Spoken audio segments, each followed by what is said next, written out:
World leaders are preparing to attend the UN Climate Summit beginning this weekend, but a new report suggests they should come with their checkbooks. It concludes the developed world missed its target of giving poorer nations $100 billion a year by 2020 to help them fight climate change. The Marshall Islands are among the most vulnerable regions. The Pacific country is located halfway between Hawaii and Australia. It's one of the first nations to experience rising sea levels as a genuine existential threat, according to a new report from the World Bank. The country will lead the High Ambition Coalition at the upcoming UN climate talks. It brings together developed and developing countries in support of the Paris Agreement goals. The Marshall Islands climate envoy, Tina Steggy, chairs the group. Ms. Steggy, thank you so much for speaking with us today. The Marshall Islands is one of the countries considered most at risk of disappearing due to rising sea levels. Can you explain for us how urgent this issue is for your nation? This issue has been urgent for decades, and now we're beyond urgency. It's beyond all of the big words that you can use, code red, emergency. It really is the center of how we envision our future. Paint a picture for our viewers of what the future looks like right now as it stands. Well, we're on a trajectory for increases far beyond the 1.5 temperature degree limit that has been identified not just by the Marshalls, but islands around the world, and now many countries around the world as sort of the point of no return. And so on the trajectory where we are on now, the Marshalls is looking at unsustainable levels of sea level rising, impacting our coastlines, impacting our territory, impacting our water supplies. We just have very little time to address those impacts, and it's getting worse by the day if we do not turn things around now. So what are some of the consequences that studies and analysis reports have found about what could actually happen to day-to-day life for everyday people living in your country?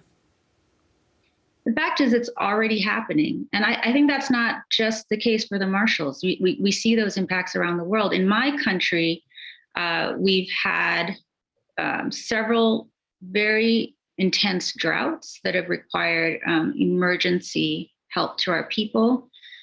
We've had an outbreak of dengue fever in 2019 that put our hospital services under strain even before the pandemic started, and that's related directly to climate change and the increase in waterborne diseases.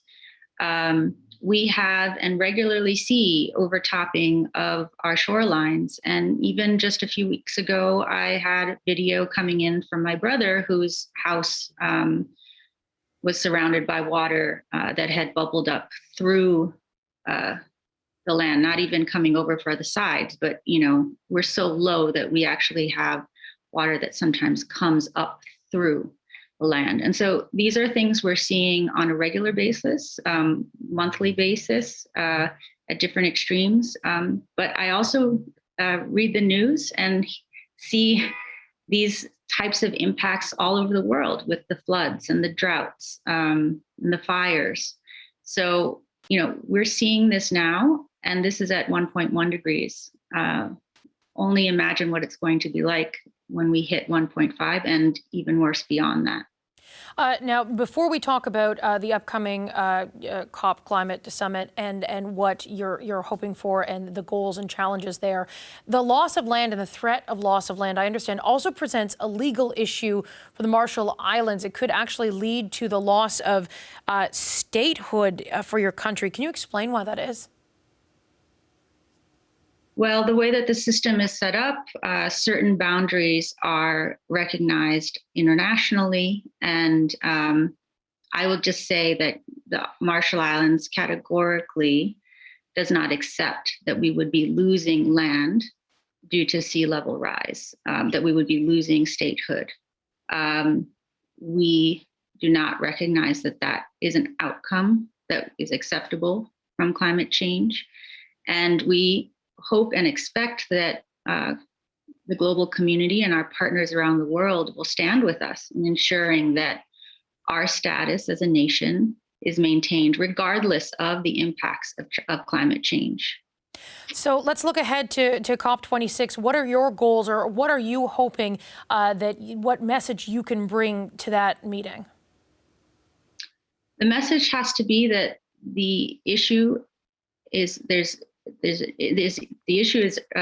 urgent. It's one that must be dealt with now, and there's also an issue of equity. So urgency and equity, I think, are at the core of what we're talking about. There are gaps that need to be addressed. We need countries, particularly those in the G20, to step up and deliver new targets, updated targets that are aligned with the 1.5 degree Celsius temperature goal. We need to see more ambition on adaptation and support for resilience, particularly in terms of financing, for adaptation financing. And we've come out very strongly to support the Secretary General's call for an even balance between adaptation and mitigation financing. And then, also on the financing issue, we really need to see that countries stand in solidarity with those of us on the front lines of this crisis, and that there is delivery of the $100 billion goal that was set in 2009.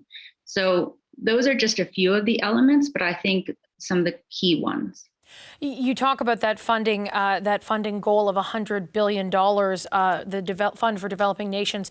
Canada and Germany today announced that the goal had fallen short, but they're trying to remain optimistic that by 2023, perhaps the goal can be reached. Can I get your reaction to that report that's out today that illustrates that, yes, developing nations fell short of the goal?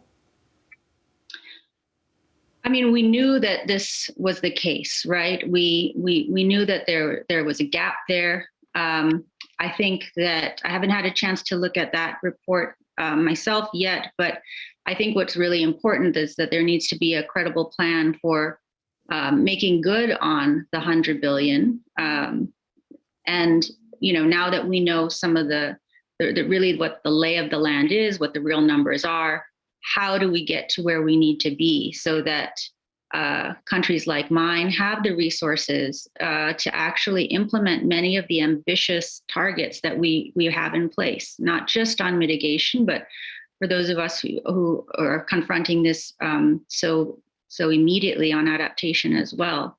So I really look forward to seeing that in the details of that, but it really needs to be a credible delivery plan of that $100 billion in this critical moment. And in that last question to you, I think I said developing countries fell short. I meant to say developed, not developing. It's a very big difference there. The last thing I want to ask you about is Canada. Canada is also part of the High Ambition Coalition. Is there anything you'll be asking of Canada specifically, aside from financial pledges? I think we need to see leadership across the board from all members of the G20, and Canada has come forward most recently with an increase in its financing for climate impacts, and it's really quite a significant increase. And I think that kind of leadership should be recognized, and others should take note and follow suit. But there are still quite a few areas where Canada and other members of the G20 need to step up. And we've been very clear in that call. Without the G20 coming to the table with enhanced targets that are aligned with 1.5, we cannot get where we need to be as a global community. And for countries like mine, who are on the very front of the front lines, this is a global issue. We work together with everyone to really do the most that we each can do to deliver the safe and secure future that our children all need. Ms. Steggy, thank you very much for your time today. Thank you so much. It's my pleasure.